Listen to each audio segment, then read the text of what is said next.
Tibetan New Year, reunion and devotion in the heart of the snowy plateau. My friend, the sky is just faintly streaked with dawn, and the cold wind of the snowy plateau still carries a biting chill. You are gently roused from your sleep by Grandma's voice. Hurry and get up.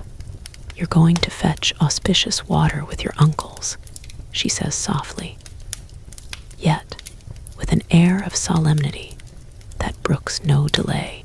In her hands, she holds a brand new Tibetan robe for you, red fabric, embroidered with golden thread lotus vines.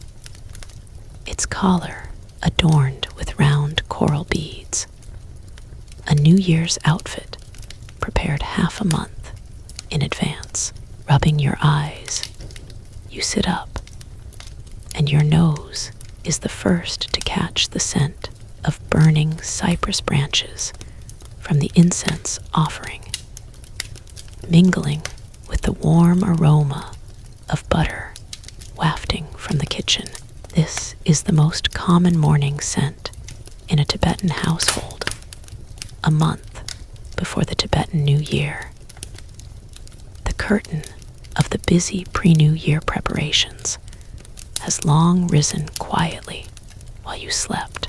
Today, we will follow this warm, homely fragrance into your very own Tibetan New Year, one steeped in family love and faith.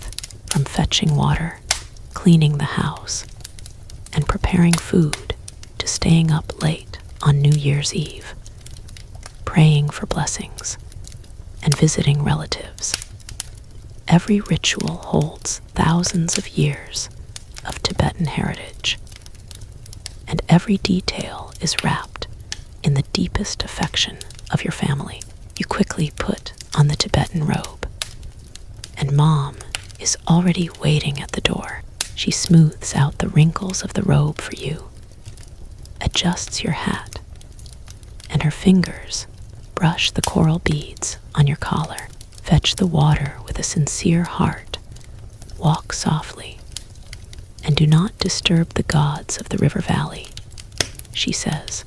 Meanwhile, your uncles stand at the courtyard gate, leading 2 yaks, each loaded with heavy brass buckets carved with the auspicious words, Tashi Delek, a family heirloom passed down for 3 generations.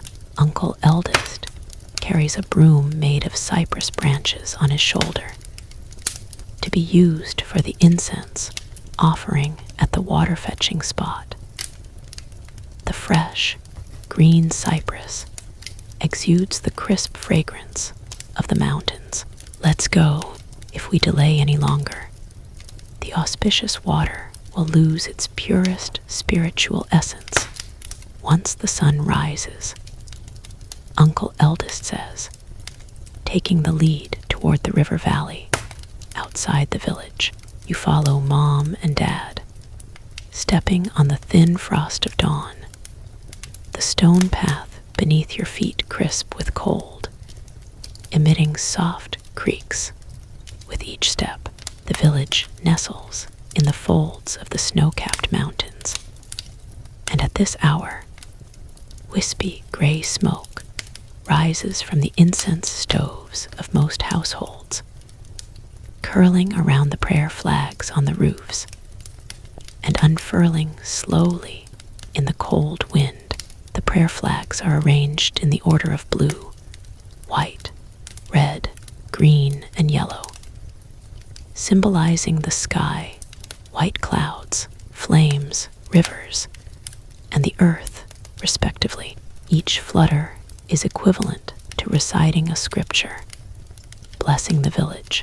Along the way, you meet several villagers also going to fetch water, all dressed in neat Tibetan costumes and carrying buckets, their faces solemn.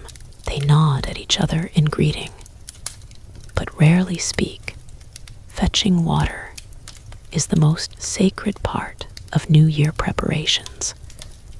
requiring silence to show reverence for nature and the gods. Uncle Youngest whispers to you that the water in this river valley comes from melting snow-capped mountains, infused with the gifts of the gods over thousands of years. The first pot of butter tea of the new year, the pure water used to wipe Buddha statues, and the clean water for cleaning the house must all be this early morning auspicious water to bless the family with peace and prosperity in the coming year. The water by the river valley is crystal clear, its ice just melted, flowing swiftly yet transparently, allowing you to see the pebbles and swimming small fish at the bottom. Uncle Eldest first lights the cypress branches by the bank. The crackling sound of burning wood breaks the silence, and curling smoke rises.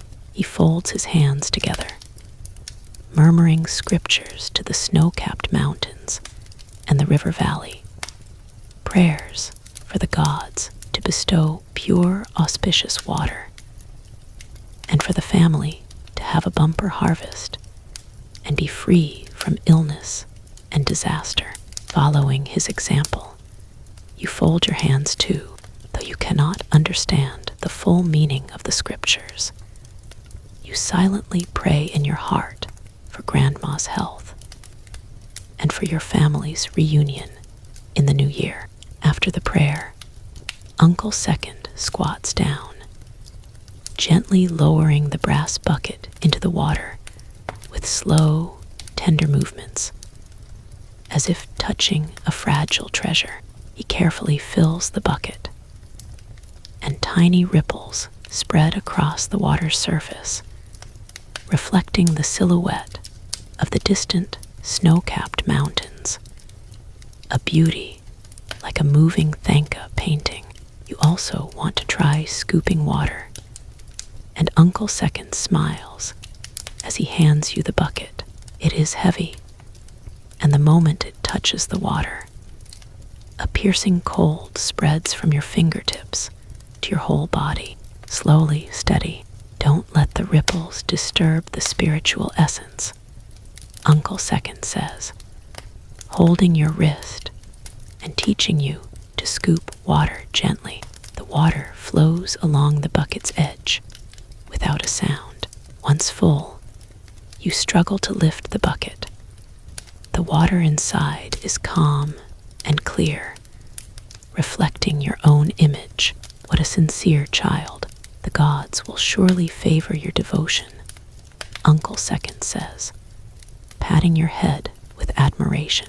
Mom and Dad each fill their buckets too, and the yaks stand quietly beside them, waiting to carry the full buckets of auspicious water.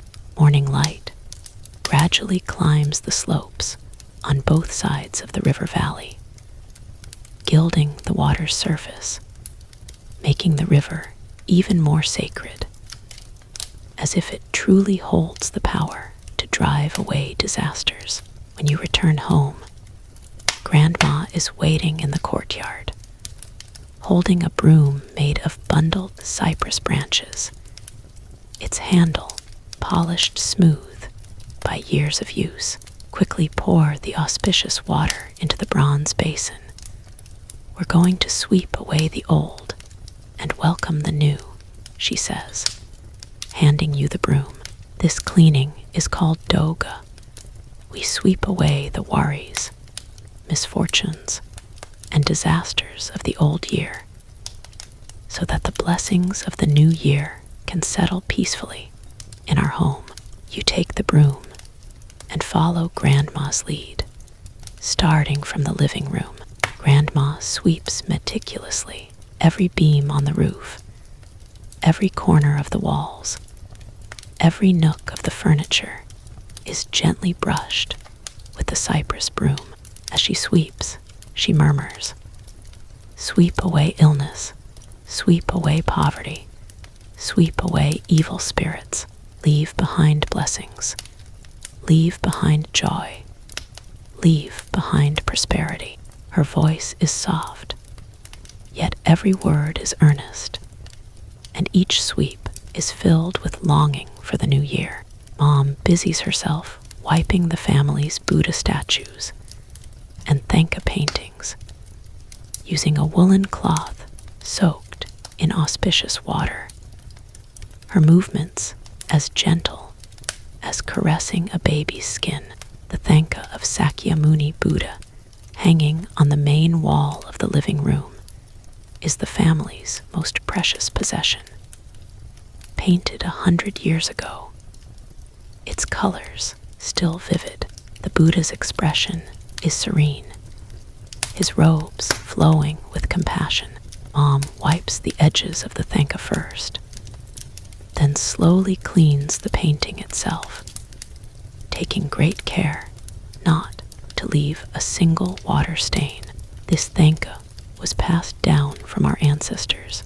We only clean it so carefully once a year during the new year. It has protected our family for generations, and we must cherish it, Mom says to you, her eyes filled with reverence. The 8 pure water bowls on the altar are also refilled with fresh, auspicious water. Mom pours out the old water, wipes the bowls dry with a woolen cloth, and adds the new water, placing a plump ear of highland barley in each bowl, symbolizing a bumper harvest in the coming year. Uncle Eldest and Uncle Second are busy repairing the house. The prayer flags on the roof are somewhat worn, so they replace them with new ones. The faded auspicious patterns under the eaves are retouched with paint. Uncle Second holds a brush, dips it in red paint, and outlines the eternal knot symbol stroke by stroke. The oldest auspicious symbol in Tibet, representing eternity and good fortune. Every stroke must be neat and precise, not a single mistake allowed. This is for the gods to see, and it paves the way for blessings in the coming year. Uncle Second says, beads of sweat forming on his forehead, yet he dares not slack off. You lean over to help pass the paint, watching as the once faded patterns regain their luster under Uncle Second's brush, your heart filled with joy, as if you can already see the red lanterns and auspicious patterns shining together under the eaves during the new year.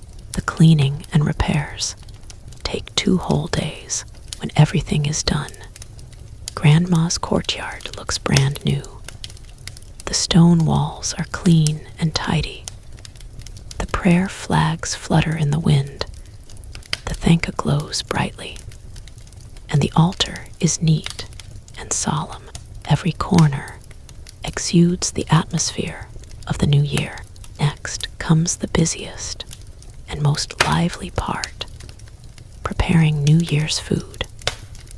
The moment that best embodies family love during Tibetan New Year preparations. Grandma, Mom, and aunts gather together, kneading dough, frying khapse, and making butter sculptures. The warm fragrance and happy laughter from the kitchen are the most touching melodies of a Tibetan New Year. Every kind of food prepared for the Tibetan New Year has a special meaning, and all must be made by hand. No perfunctoriness allowed. Khapse, an indispensable pastry for the new year, must be prepared half a month in advance. It is not only a delicacy for entertaining guests, but also an important offering to the gods and a gift for relatives and friends. On the first morning of making khapse, Grandma brings out the family's large basin, pours in freshly ground Highland barley flour, and adds melted butter, warm milk, sugar, and eggs. We must choose the best ingredients: hand-churned butter, freshly squeezed yak milk. Only then will the Khapse be fragrant and crispy, worthy of the gods' enjoyment, Grandma says, rolling up her sleeves and starting to knead the dough. You take the initiative to help, and Grandma smiles, handing you a portion of the dough to knead. The dough is just the right consistency, filled with the sweet aroma of butter and milk. You try to knead it like Grandma, pressing and folding repeatedly with your hands. But the dough is unruly. Sometimes it won't smooth out. Sometimes it sticks to your hands. Grandma takes your hands in hers, kneading together. Her palms are warm and strong, familiar and comforting. Knead with all your heart. Use even strength, just like treating your loved ones. If you treat it sincerely, it will repay you with its best. Grandma's words are simple, yet they hold the most down-to-earth wisdom of life. Under her guidance, you gradually find the knack. The dough becomes smoother and more delicate, and the sweet scent of the ingredients lingers in your nose, filling your heart with a sense of accomplishment. Once the dough is kneaded, it is covered with a clean Tibetan cloth to rest for 3 hours, allowing the butter, milk, and Highland barley flour to blend fully, ensuring the fried Khapse is crispy and delicious. While the dough rests, Mom and aunts prepare the butter for frying. They cut the pre-churned butter into small pieces, put them into a large iron pot, and melt them over low heat. The rich, not cloying aroma of melted butter fills the entire kitchen. You stand by the pot, watching the solid butter gradually turn into golden liquid, your heart brimming with anticipation. Grandma sits aside, taking out scissors and a rolling pin. Her scissors are made of brass, sharp and heavy, specially for cutting Khapse. The rolling pin is made of mulberry wood, smooth and round, used for many years. When the dough has rested, the official work of making Khapse begins. Grandma divides the dough into small portions, rolling each into thin sheets, even in thickness, not too thin to burn, nor too thick to be crispy. Once rolled, Grandma picks up the brass scissors, cutting out various shapes with skillful, fluid movements. With each opening and closing of the scissors, exquisite Khapse shapes take form. Look, this strip-shaped one is called Nyama, symbolizing the family's peace, longevity, and enduring love. This round one is Chungju, representing family reunion and a fulfilling life. This flower-shaped one is Bangdian, meaning life will be as beautiful as a flower, prosperous and auspicious. And this diamond-shaped one is Tashi, the most auspicious shape, blessing all things to go smoothly in the new year. Grandma explains patiently as she cuts, every shape holding good wishes, every cut filled with love for the family. You try to cut Khapse like Grandma, but no matter how hard you try, your shapes are crooked. Some strips are uneven in length. Some flowers lack fullness, far from Grandma's exquisite work. Discouraged, you put down the scissors and bow your head. Grandma, mine are too ugly to use, you say. Grandma smiles, patting your head and picking up your caps. They're not ugly. You made them with your own hands, filled with your sincerity. That makes them the best. The gods care not about the shape, but the devout heart, she says, holding your hand and cutting a flower-shaped caps together. Her hand guides yours, controlling the scissor's strength and angle, slowly outlining the petals. Under her guidance, you gradually get the hang of it, and your caps becomes more regular, though not as delicate as Grandma's. They are filled with your dedication. The cut caps are laid out in bamboo sieves to dry, so they won't splatter oil when fried. Mom controls the heat for frying. She watches the butter in the pot, and when small bubbles rise, indicating the temperature is just right, she signals to Grandma to add the caps. Grandma picks up the dried caps, gently placing them into the pot.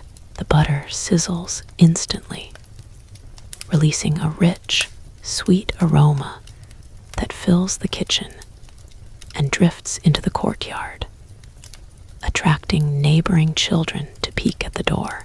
The caps tumble slowly in the pot, turning from milky white to golden yellow, becoming crispier by the minute. Mom uses long chopsticks to turn them gently, ensuring every side is evenly fried, avoiding burning. You stand by the pot, watching the caps in the oil, your mouth watering. Grandma smiles, pinching a piece of freshly fried caps and handing it to you. The moment it touches your tongue, you taste extreme crispness, the rich fragrance of butter, and the sweetness of Highland barley flour burst in your mouth, becoming more delicious as you chew. Be careful, it's hot. Eat slowly, Grandma warns, her eyes filled with doting. The fried caps are quickly fished out, placed in bamboo sieves lined with oil-absorbing paper to cool, then packed into clean Tibetan cloth bags made of woolen fabric, moisture-proof and breathable, preserving the caps's crisp texture. Mom separates the caps by shape, labeling each bag with New Year painting-style tags for easy access during the new year. Making caps takes 3 whole days. During this time, Dad and uncles are also busy preparing other foods. Dad contacts the town market in advance, buying a fat yak, the most important source of meat during the new year. On the day the yak is brought home, several villagers come to help, according to Tibetan customs. A simple ceremony is held before slaughtering the yak to thank the gods for their gift.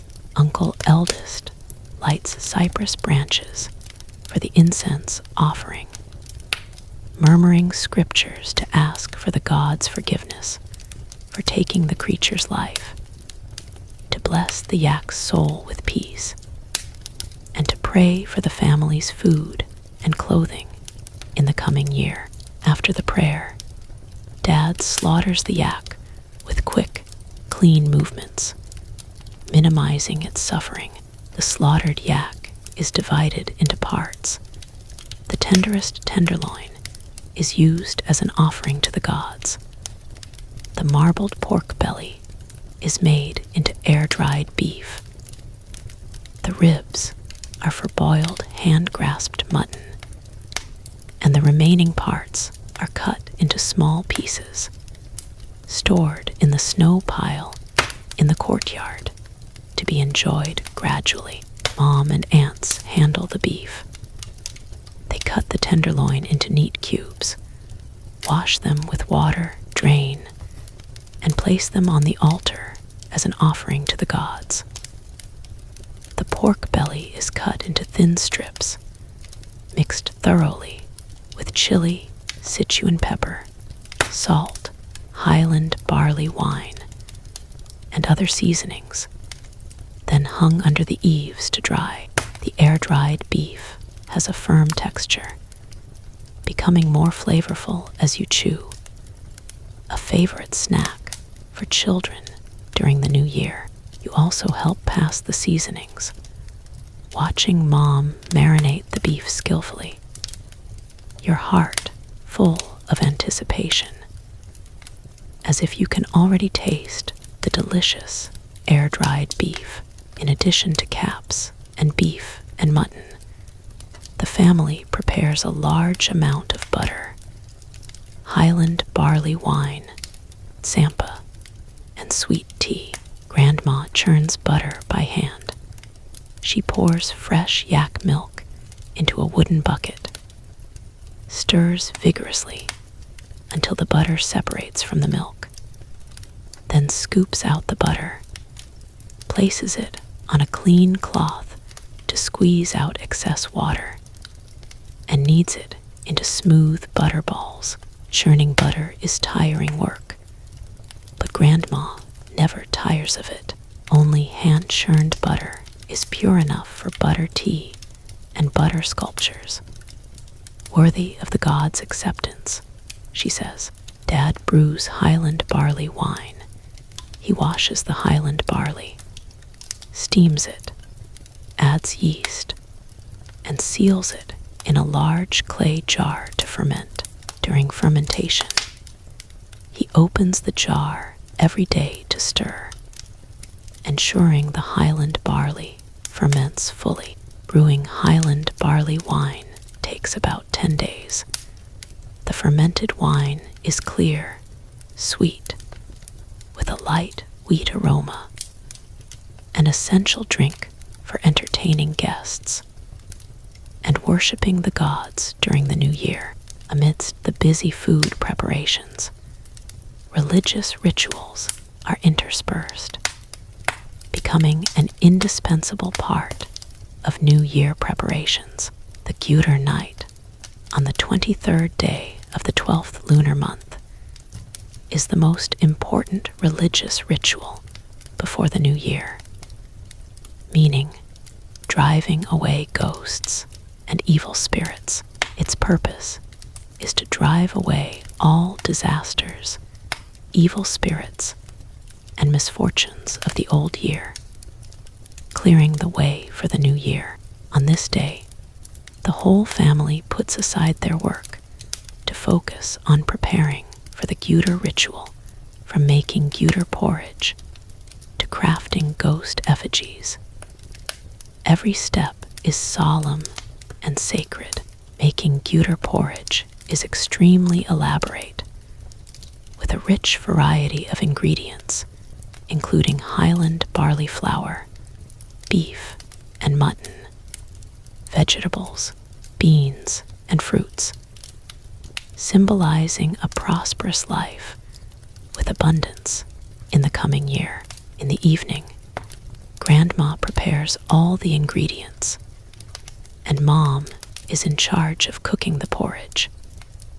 She mixes the Highland barley flour with warm water to form a paste, pours it into boiling meat broth, and stirs constantly to prevent burning. She then adds the cut beef and mutton, vegetables, and beans, simmering over low heat. The aroma of the porridge gradually spreads, rich and mellow.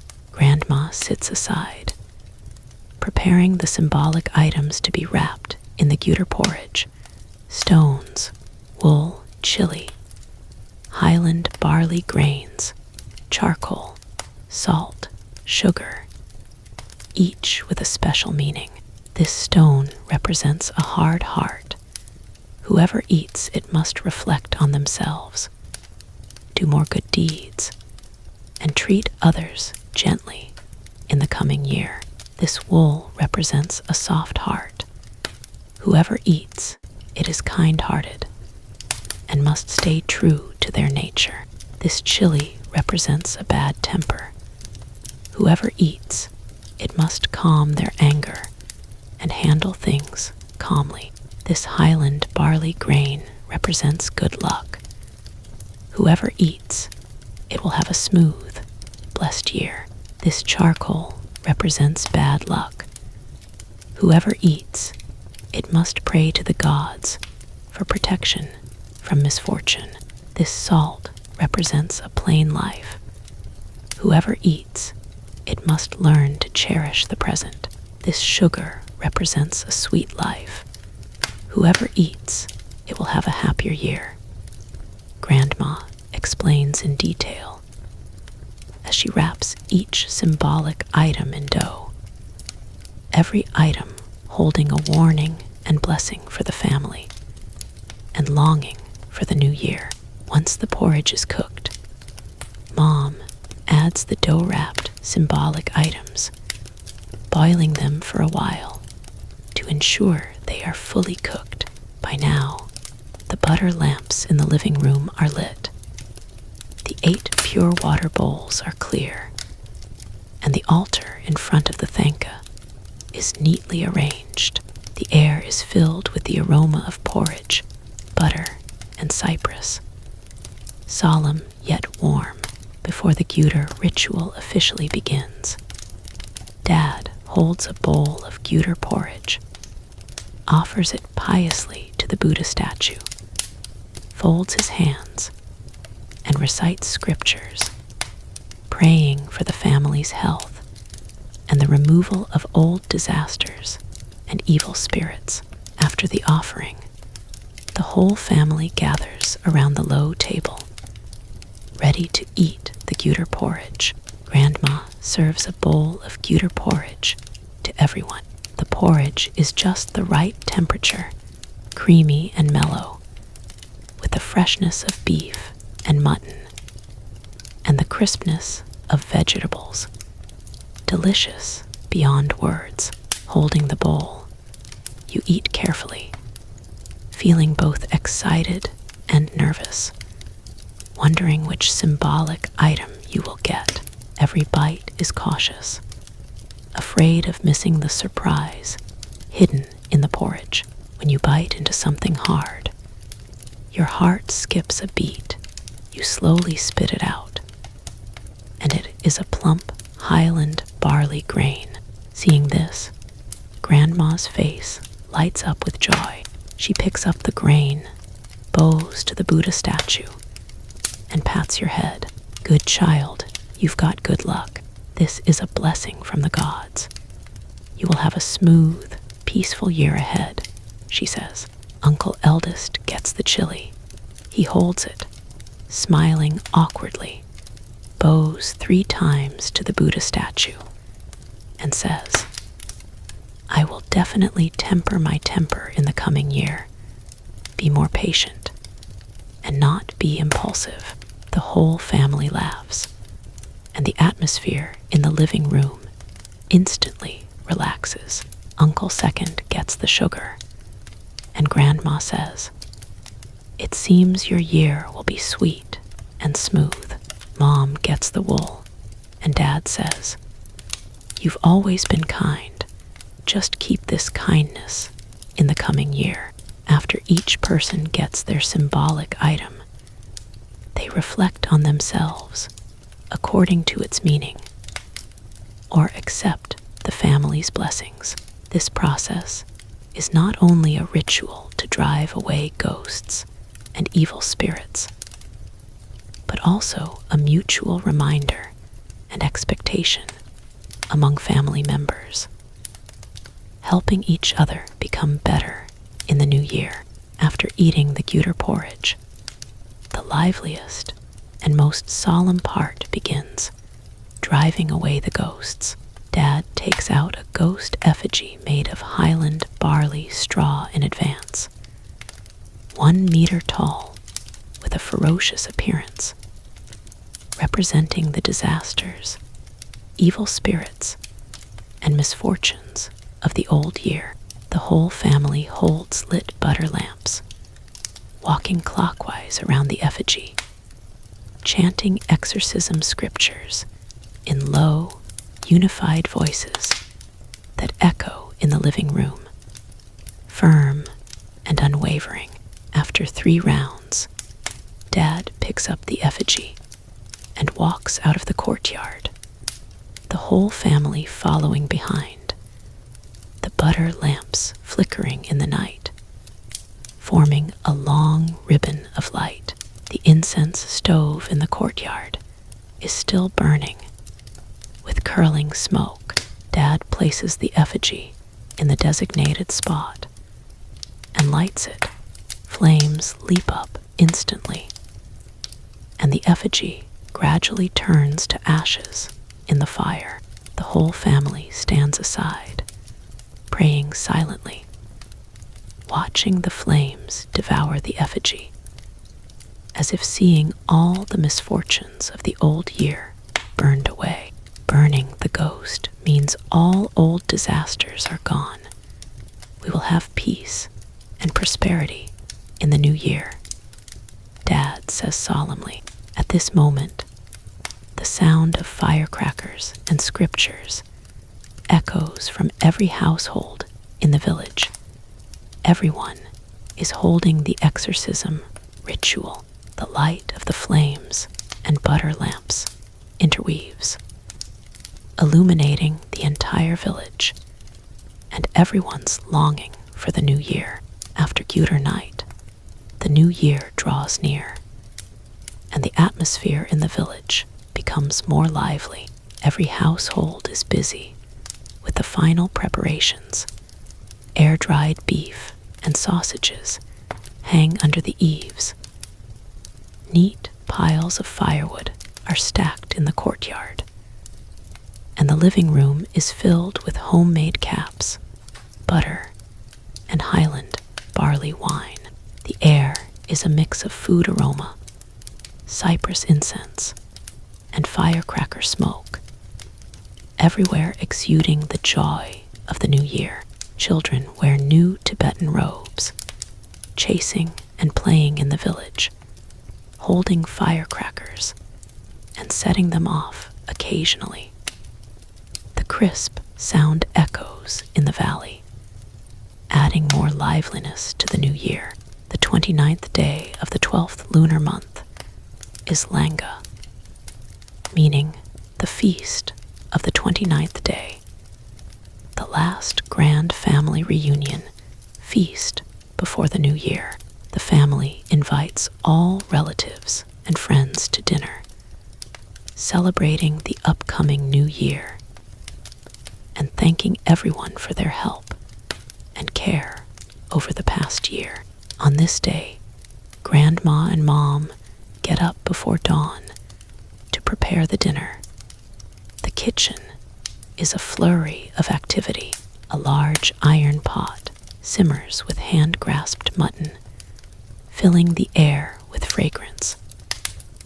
Bamboo sieves are filled with various Khapse and pastries. The Highland barley wine in the clay jar is ready, waiting for the relatives and friends to arrive.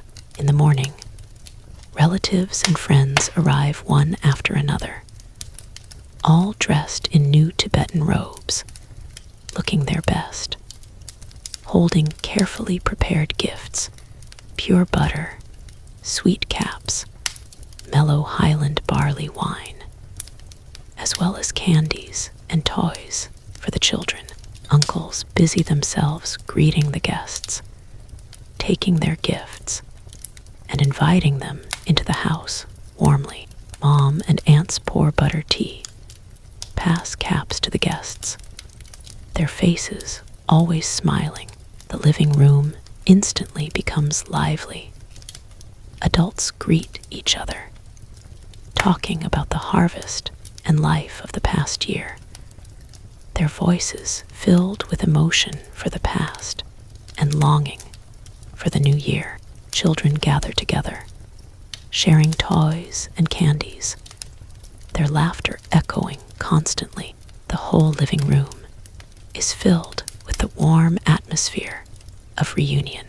Grandma sits in the main seat of the living room, wearing her most luxurious Tibetan robe, a hat adorned with coral and agate beads on her head, her face full of kind smiles, accepting the guests' blessings.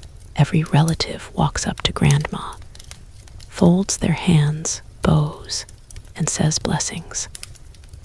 Auntie, Happy New Year. Wish you good health and a long life. Grandma smiles, takes their hands, asks about their lives carefully, urging them to take good care of themselves, wear more clothes in the cold weather, and tend to their crops well. The deep family love touches everyone present. An elderly relative holds Grandma's hand and says, "Time flies. It's New Year again. I still remember making Khapse with you when we were children. Now we're both old. But these traditions must never be lost." Grandma nods, saying, "Yes, these traditions are passed down from our ancestors, the root of us Tibetans. We must pass them on well, so that the children can know our culture." Before dinner, Dad holds a bowl of Highland barley wine, stands up, and says to all the relatives and friends, "Dear relatives and friends, thank you for your help and care for our family over the past year. On this Langa night, we gather together to enjoy this wonderful time. On behalf of my family, I wish everyone Tashi Delek in the new year good health, all the best, a bumper harvest, and family harmony." With that, Dad drains the bowl of Highland barley wine in one gulp, his posture bold and unrestrained. Everyone raises their glasses, toasting each other and exchanging blessings. The mellow aroma of Highland barley wine fills their mouths, warming everyone's hearts. You also hold your small wine glass, toasting with the adults. Though you only take a small sip, you feel the liveliness and joy, your heart full of happiness. The dining table is filled with a dazzling array of delicious foods. The hand-grasped mutton is golden, tender, and juicy. Without the slightest fishy smell, pick up a piece with your hand, dip it in a little salt, and it melts in your mouth, becoming more flavorful as you chew. The Tibetan chicken is stewed until tender, with a rich soup and a light herbal aroma, nutritious and delicious. The Khapse are crispy and exquisite, every bite sweet. There are also various vegetable dishes, refreshing and greasy-free, paired with Highland barley wine, leaving a lasting aftertaste. Adults eat and chat, recalling interesting things from the past year and planning for the new year. Children gobble down their favorite foods, occasionally playing around. The whole dining room is filled with laughter, a happy atmosphere of reunion. After dinner, everyone stays, singing and dancing, enjoying this wonderful Langa night. Uncle Eldest takes out a zither-like instrument called a Sanian kin, tunes the strings, and plays melodious Tibetan songs. The music is high-pitched and heartfelt, telling stories of Tibet, love for life, and longing for the new year. Mom and aunts hold hands, dancing the Guizhuang dance. Their movements are beautiful and graceful, their figures spinning in the glow of the butter lamps like blooming flowers, their skirts fluttering, charming and moving. You also join the adults, learning to dance Guizhuan, though your movements are not standard, and your steps are a little flustered. You dance joyfully, your face full of bright smiles. An elderly uncle sings an ancient Tibetan New Year ballad. The melody is melodious and long, the lyrics telling the origin and customs of the Tibetan New Year. With a strong historical heritage, everyone listens quietly, immersed in the ballad's mood, as if traveling back thousands of years to see the lively scene of ancient Tibetans celebrating the new year. After the song, everyone bursts into applause, which echoes for a long time. Children play games nearby. Some play Tibetan dice. Some play stone games. Laughter, singing, and music interweave, echoing in the living room, leaving a warm, deep impression in everyone's heart. The 30th day of the 12th lunar month is New Year's Eve, the most solemn and sacred day of the Tibetan New Year, and the most anticipated day for the whole family. On this day, the whole family gets up early, puts on their newest, most beautiful Tibetan robes, and dresses up carefully, welcoming the new year with the most solemn attitude. Your Tibetan robe is specially sewn by Mom, red fabric, embroidered with golden thread lotus vines, and 8 auspicious symbols. Its collar, cuffs, and hem adorned with round coral and agate beads. Wearing it, you feel warm and beautiful, like a little Buddha.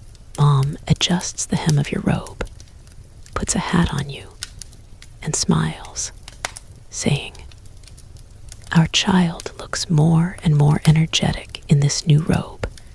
The gods will surely favor you."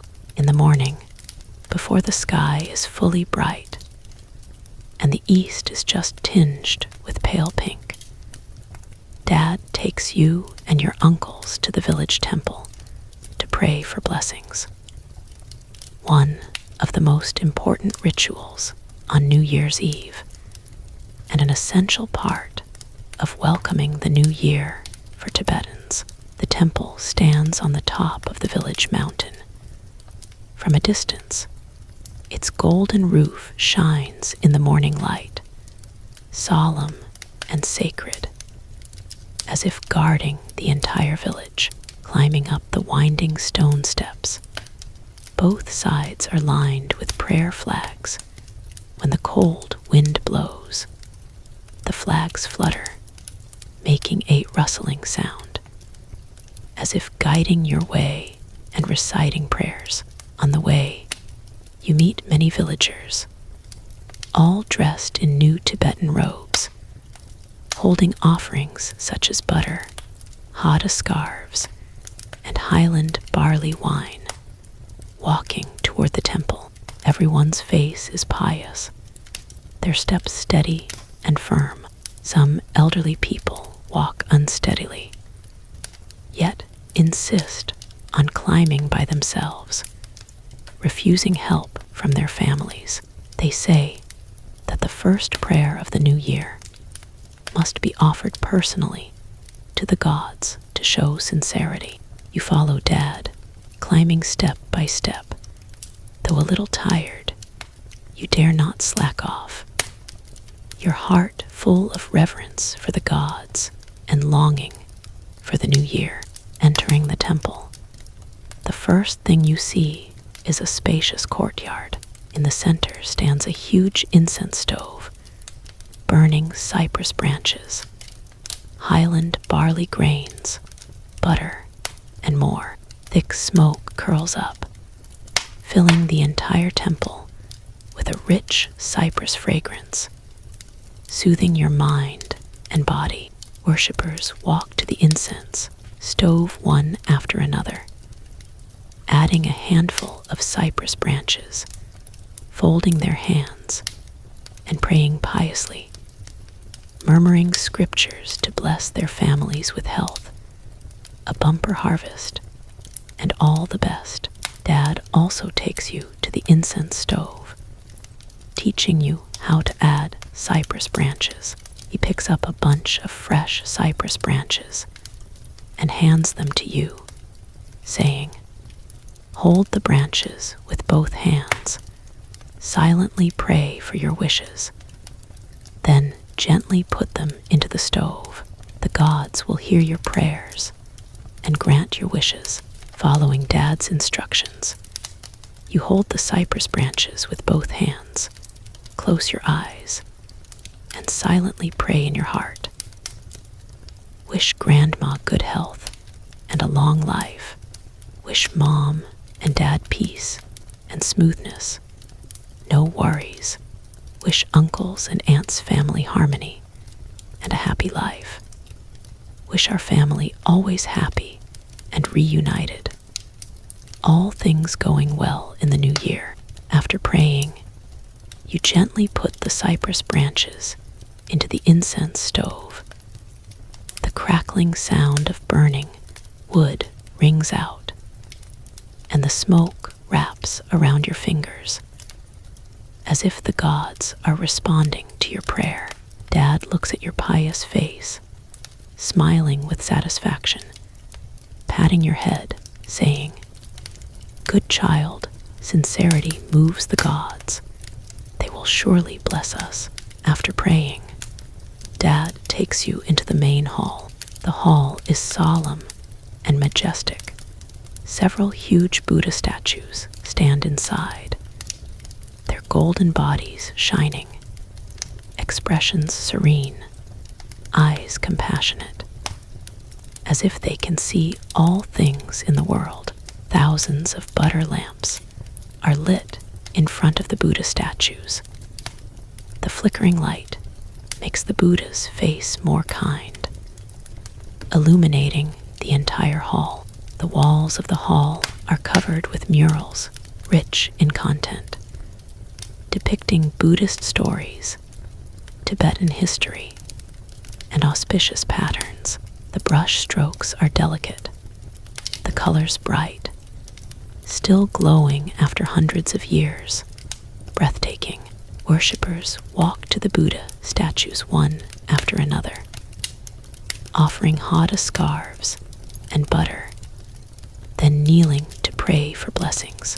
Dad hands you a white hada scarf, pure as snow, soft in texture, the most sacred gift in Tibet, symbolizing purity and good fortune.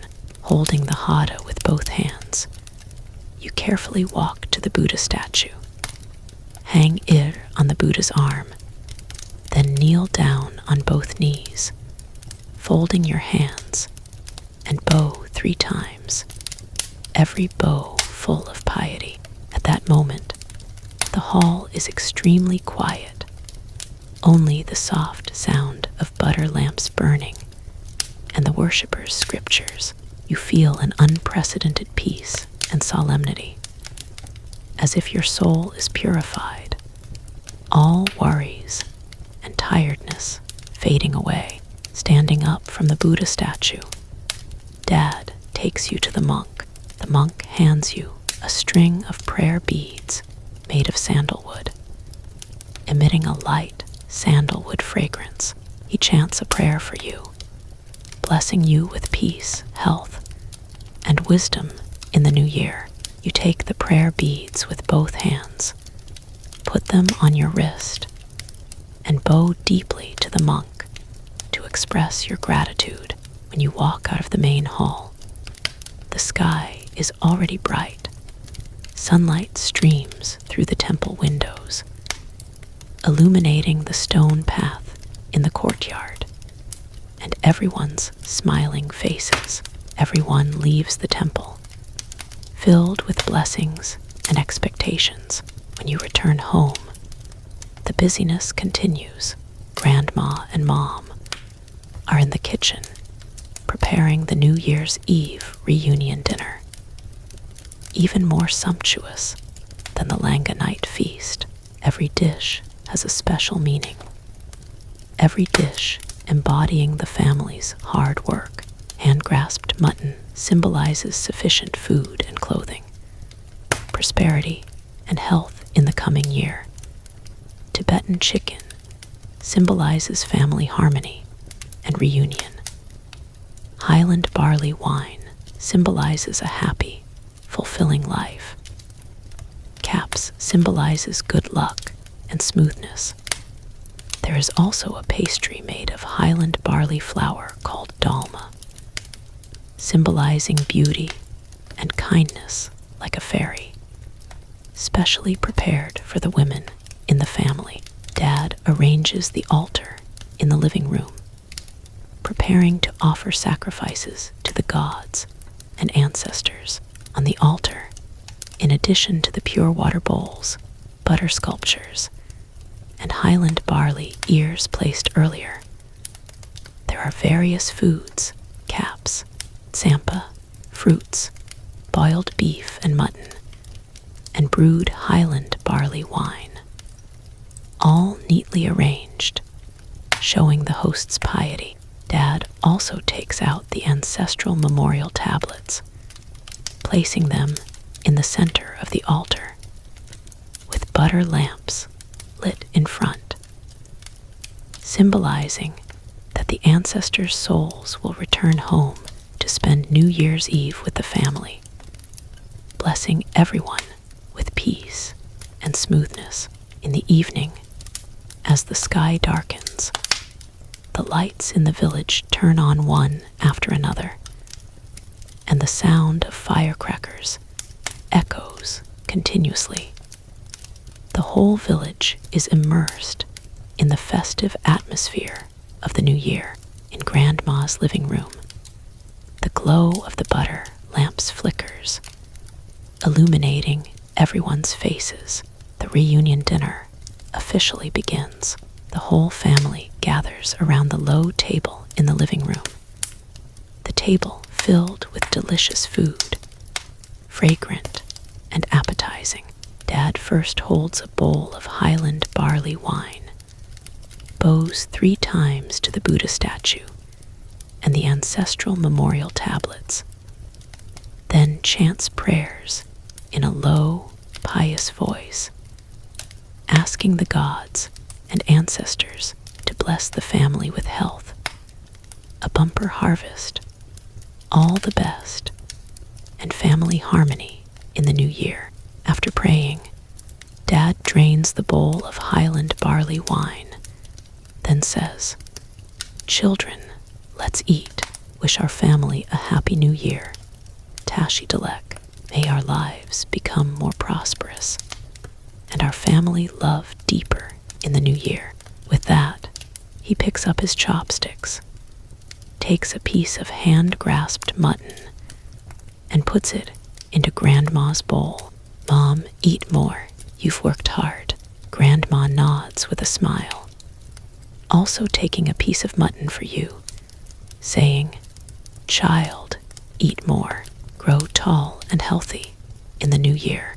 You pick up your chopsticks, take a piece of hand-grasped mutton, tender and juicy, melting in your mouth with the rich fragrance of butter, becoming more flavorful as you chew.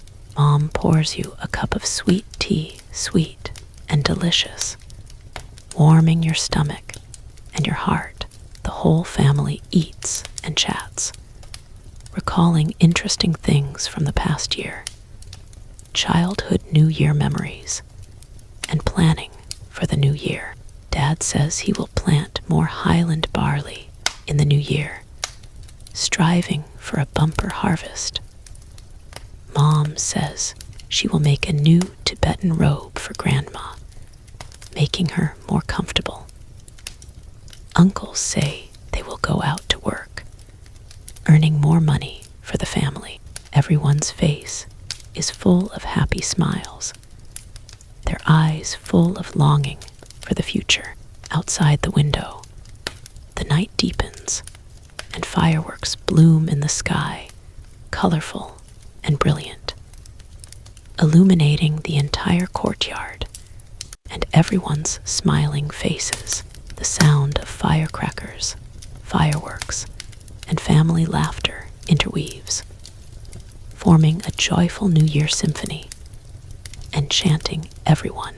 Leaning in Grandma's arms, you feel her warmth, smell the aroma of butter and food, and listen to the family's laughter, your heart full of happiness and peace. This is the most beautiful New Year moment, simple and pure, warm and precious. After dinner, the whole family gathers in the living room to stay up late on New Year's Eve, a traditional custom, symbolizing guarding the family's peace and welcoming the new year. Dad tells you stories about the origin of the Tibetan New Year and Tibetan historical tales. He says the Tibetan New Year can be traced back to the distant Tubo period, when Tibetans celebrated the harvest and thanked the gods by establishing this festival after thousands of years of inheritance and development. It has evolved into the customs we have today. Every tradition carries Tibetans' faith and expectations. Every ritual contains profound cultural heritage, an inseparable cultural root for us Tibetans. Grandma sits aside, twisting a prayer wheel made of sandalwood, carved with dense scriptures. The gurgling sound of the prayer wheel spinning interweaves with the sound of firecrackers outside the window, forming a unique rhythm that calms your heart. As she twists the prayer wheel, Grandma murmurs prayers, asking for the family's health and the village's good weather. Leaning beside her, watching her pious expression and listening to her chants, you are filled with reverence, as if infected by her devotion, your heart becoming extremely peaceful. At midnight, the critical moment of bidding farewell to the old and welcoming the new arrives. Dad takes you and your uncles to the courtyard to set off firecrackers. The crisp, loud sound cuts through the night sky, indicating the end of the old year and the beginning of the new. Covering your ears, you watch the fireworks bloom in the sky like beautiful dreams, illuminating the entire village and everyone's expectations for the new year. After setting off the firecrackers, the whole family returns to the living room, prays to the Buddha statue and ancestral memorial tablets again, then goes back to their rooms to rest, falling asleep with full blessings and expectations, waiting for the arrival of the first day of the new year. The first day of the Tibetan New Year is called Losar, the most auspicious and sacred day of the new year. On this day, people must get up early, not oversleeping, symbolizing diligence in the new year and a more prosperous life. You are woken up by the sound of firecrackers outside the window. Opening your eyes, you see Mom walking in with a bowl of hot butter tea, the golden liquid exuding a rich aroma. Child, get up quickly, drink this bowl of butter tea, and you will have a smooth year ahead, healthy and strong. Mom says gently, handing you the butter tea. Taking the butter tea, you take a sip. The mellow aroma fills your mouth, warming your stomach and waking you up instantly. After getting up, you put on your new Tibetan robe, then follow Mom and Dad to pay pay New Year's greetings to Grandma, the most important thing on the first day of the new year, and an important way to pass on family love. Grandma is already sitting in the living room, wearing a new Tibetan robe, a hat adorned with jewels on her head, her face full of kind smiles, waiting for you to greet her. Walking up to Grandma, you fold your hands, bow deeply 3 times, and say respectfully in Tibetan, Grandma, Happy New Year, Tashi Dalek.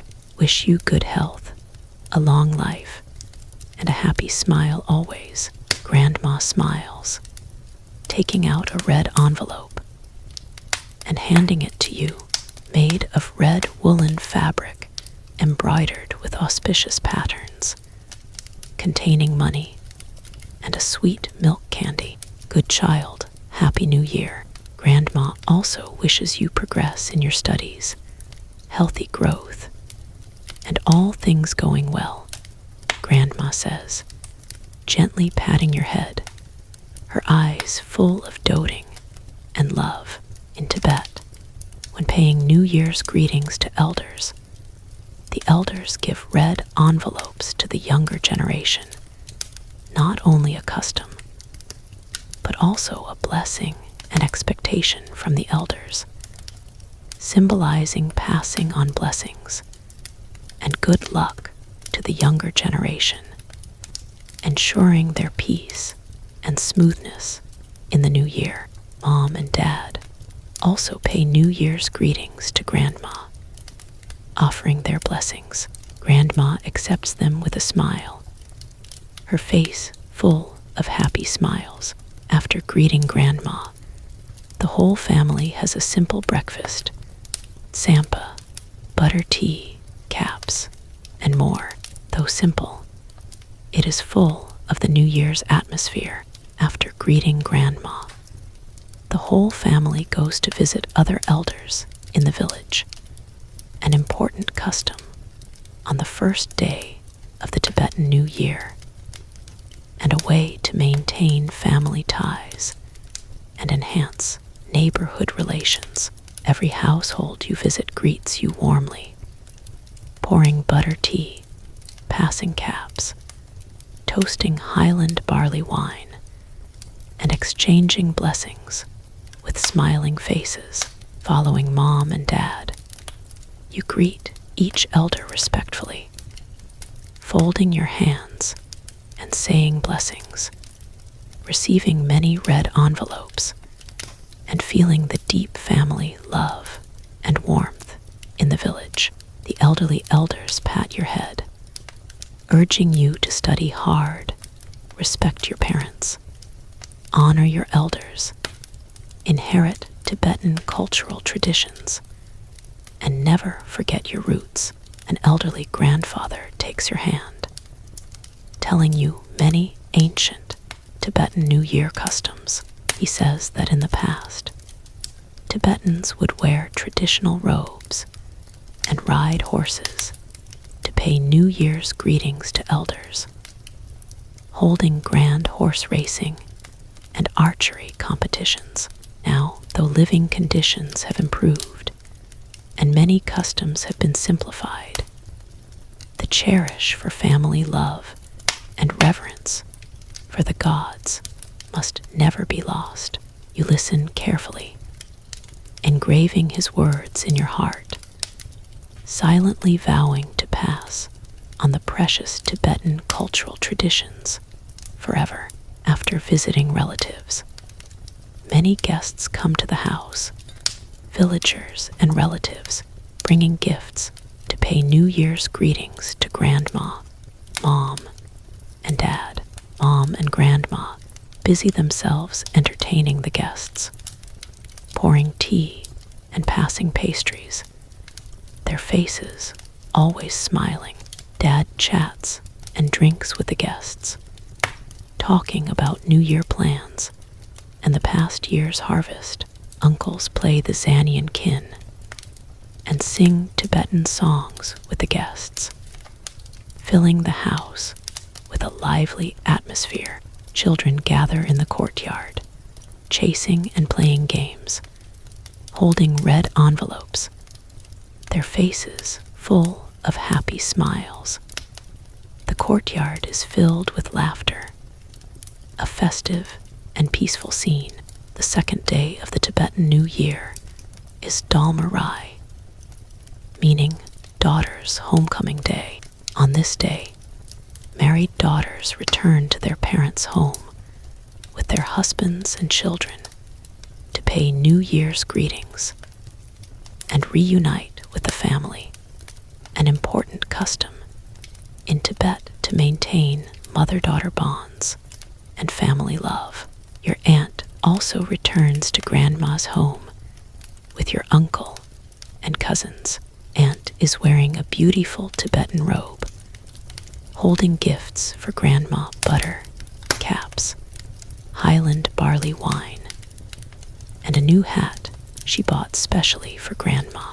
Seeing her daughter's family, grandma's face lights up with joy, walking forward quickly, taking aunt's hand, and asking about her life carefully, whether she has been wronged, how the crops are growing at home, and how the children's studies are going. Her voice full of concern. Aunt smiles, answering grandma's questions one by one. Mom, don't worry, I'm doing well. Uncle treats me well. The children are sensible. The crops at home are growing well, and everything is going smoothly. With that, Aunt takes out the new hat for grandma, putting it on her head. Mom, look, does this hat suit you? I bought it specially for you. Warm and beautiful. Grandma touches the new hat, looking in the mirror, and smiles, saying, "It's beautiful, really beautiful." Our daughter is so thoughtful. Cousins also run to grandma, paying New Year's greetings and offering blessings. Grandma smiles, taking out red envelopes for them, gently pinching their cheeks, saying, "My dear grandchildren, Happy New Year. Grow up quickly, healthy and strong." Cousins take the red envelopes, saying happily, "Thank you, Grandma. Happy New Year, and wish you good health." You also gather with your cousins, sharing red envelopes and toys, talking and laughing. The courtyard is filled with children's laughter, extremely lively. The dinner on the second day is still rich and delicious. Mom and Aunt cook together, making many favorite dishes. During the meal, Aunt toasts Grandma with Highland barley wine, holding the glass with both hands, saying, "Mom, wish you a happy new year, good health, and a long life. I toast you." Grandma takes the glass, takes a small sip, and smiles, saying, "Good child, happy new year to you too. May your family be harmonious and your life happy." Uncle also toasts Dad and uncles. Everyone exchanges blessings and greetings. The atmosphere warm and harmonious. After dinner, everyone still gathers in the living room, singing and dancing, playing the Sanian kin and dancing Guizhuang. Aunt's singing is beautiful and pleasant, and cousins join in, singing earnestly even if they don't know all the lyrics. Dad and uncles dance the bold, powerful Tibetan dance. Their movements are heroic, full of masculinity. You also join the dancing group with your cousins, dancing happily, though not proficient. The whole living room filled with singing, laughter, and music, brimming with the happy atmosphere of reunion. The third day of the Tibetan New Year is Gurden, meaning Sacrifice Day. On this day, the family holds a grand sacrifice ritual, offering sacrifices to ancestors and gods, praying for their blessings, for the family's health, all the best, and a bumper harvest in the new year. Dad prepares the sacrifice items in advance: butter, Highland barley wine, Khapse, beef and mutton, fruits, Highland barley ears, all carefully selected to ensure purity and freshness. Then Dad and uncles build a temporary altar in the courtyard, made of stones, covered with a clean Tibetan cloth, solemn and sacred. On the altar, the ancestral memorial tablets are placed, with butter lamps lit in front, the flickering light making the tablets clearer. On both sides of the tablets, various sacrifice items are arranged: exquisite butter sculptures, mellow Highland barley wine, crispy Khapse, fresh beef and mutton, bright fruits, all neatly arranged, showing devout reverence. The incense stove is also moved beside the altar. Burning cypress branches, Highland barley grains, and butter, thick smoke curls up, filling the entire courtyard with a rich cypress fragrance, creating a solemn and sacred atmosphere. When the sacrifice ritual begins, Dad wears a traditional Tibetan costume, holds prayer flags, stands in the center of the altar, and chants sacrifice scriptures. The low, solemn sound echoes in the courtyard, showing reverence for ancestors and gods. The whole family lines up according to seniority, walking to the altar one by one, kneeling to pray for blessings, and offering sacrifice items.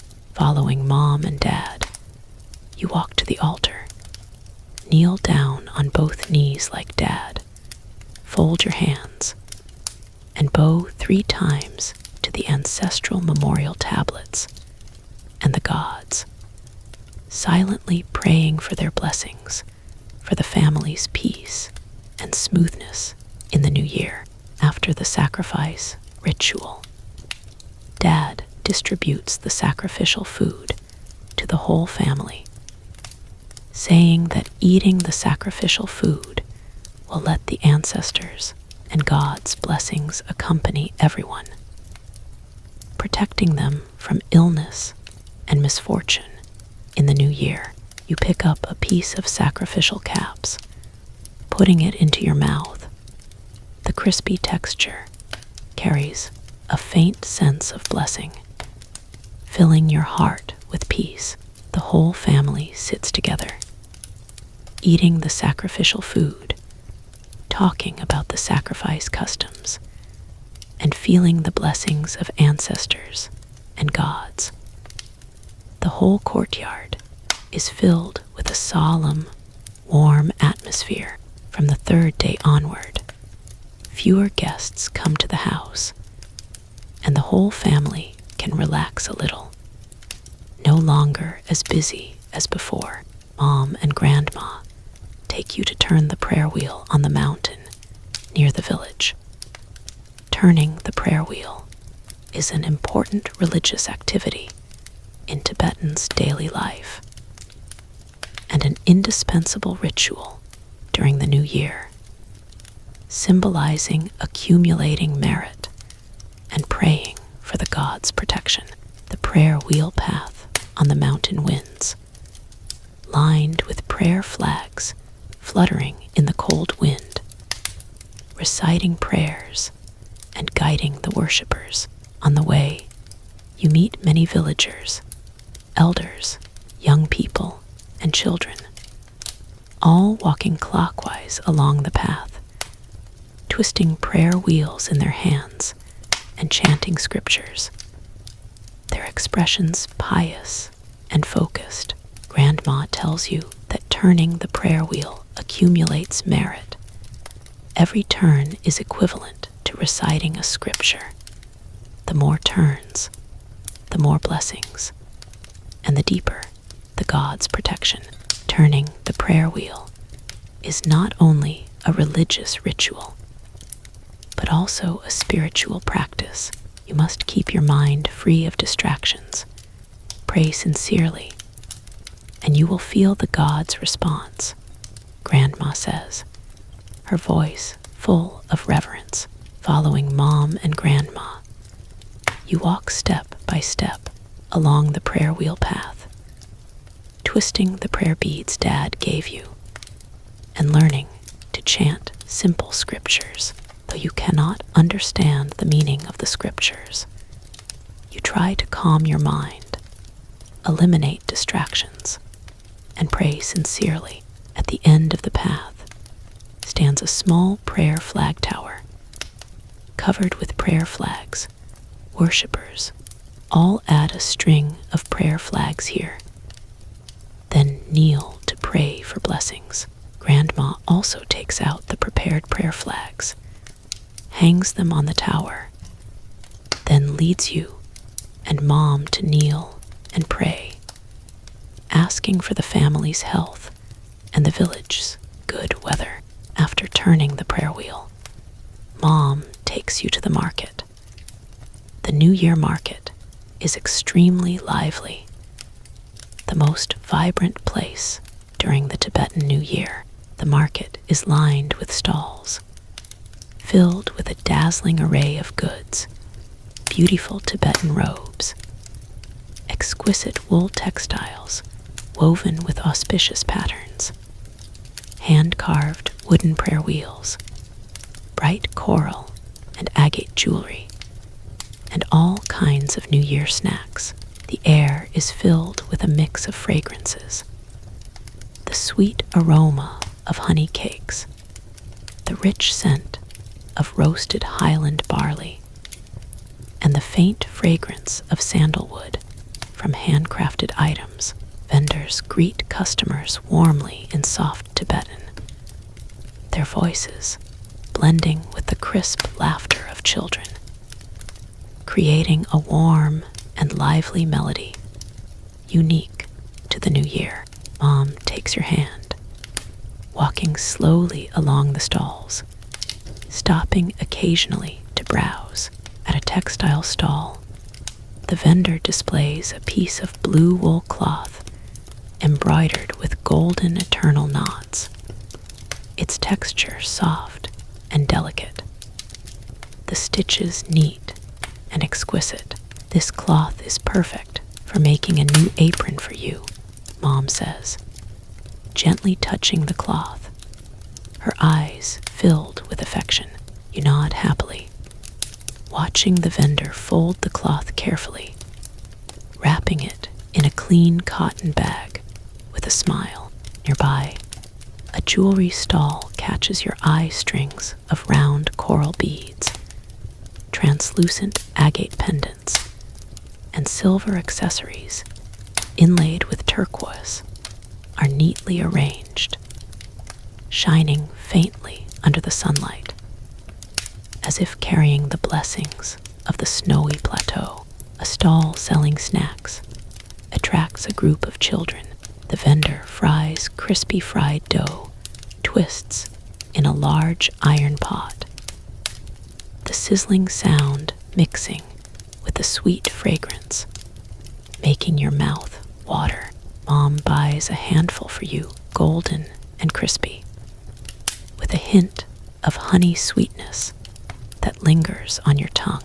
You eat slowly, walking along the stalls with Mom, watching the bustling scene around you.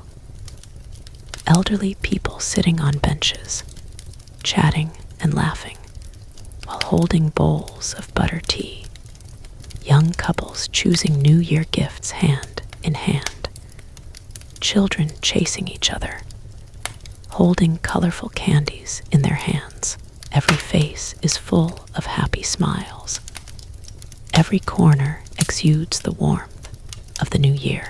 as the sun gradually sets, painting the sky in soft orange and pink hues. Mom takes you back home. The courtyard is quiet and warm, with the scent of cypress incense floating in the air. Grandma is sitting on the threshold, twisting a prayer wheel, waiting for your return. Did you have a good time at the market? She asks, patting the spot beside her. You sit down, taking out the fried dough twists and sharing them with Grandma, chattering about the interesting things you saw at the market. Grandma listens with a smile, occasionally nodding and stroking your hair. The warm glow of the setting sun illuminating her kind face, making the moment extremely peaceful. The following days of the Tibetan New Year are filled with leisurely warmth. Some afternoons, you sit with Grandma in the courtyard, learning to make butter sculptures, soft butter in your hands, gradually shaping into small lotus flowers and auspicious symbols under Grandma's guidance. Though your sculptures are not as exquisite as Grandma's, they are filled with your sincerity, and Grandma places them carefully on the altar, smiling with satisfaction. Other days, Dad takes you to the grassland near the village, where herds of yaks graze peacefully, their black figures dotted on the green grass like ink paintings. The wind blows gently, carrying the fresh scent of grass, and you lie on the grass, watching the white clouds drift slowly across the blue sky, your heart as calm as the lake in the distance. On the 7th day of the new year, the family holds a small ceremony to bid farewell to the new year.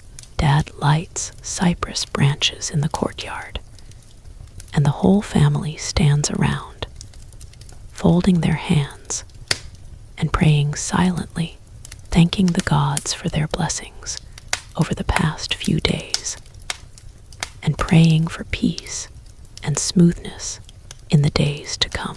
Grandma murmurs scriptures softly, the sound blending with the rustling of prayer flags in the wind, creating a sense of tranquility that soothes the soul. After the ceremony, Mom brings out the remaining Khapse and Highland barley wine, and the whole family sits together, eating and chatting, recalling the wonderful moments of this new year. As the night falls, the Tibetan New Year draws to a close, but the warmth of family reunion, the piety of religious rituals, and the joy of the festival linger in your heart like the fragrance of cypress incense. Every ritual, every detail, every smile is a precious memory, etched deeply in your soul. The snowy plateau is quiet.